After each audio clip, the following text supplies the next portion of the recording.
One of the most important things for educators to do is to facilitate an environment where students feel safe to take risk. The most controversial thing I used to do as a teacher was all my students received A's. I did it for a couple of reasons. The first reason was the first time I gave one of my middle schoolers an F, he showed up to school the next day black and blue, and I swear to God I'd never be responsible for a child speeding again.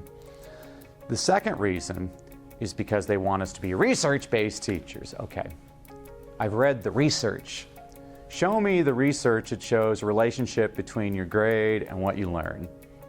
It doesn't exist. I mean, I got plenty of A's in classes I did nothing for, and I got C's in classes that I worked my tail off and learned more in that class than all my other classes combined. Basically, there's two types of teachers out there. The kind of say you're wrong and they kind of ask, why did you say that? If you're not one of those people that currently ask, why did you say that, I encourage you to try it. Because I have found that students are usually right.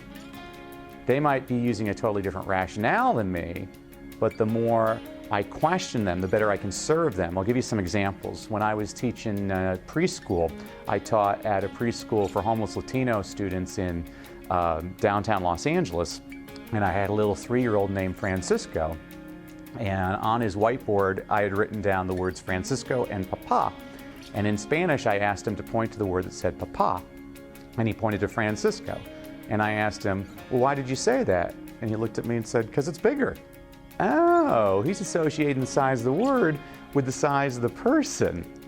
You know, you got to take risks. I tell this to my middle schoolers all the time. Here's a question I'll ask kids.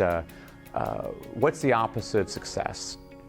And a lot of my middle schoolers would say failure. And I'd say, no, absolutely not. To succeed, you have to fail a lot. The opposite of success is quitting or not even trying.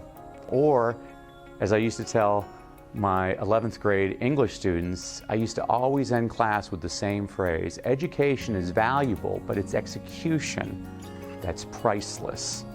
Or, as my pastor says, I don't expect you to do everything I'm talking about, but for goodness sakes, please try doing something.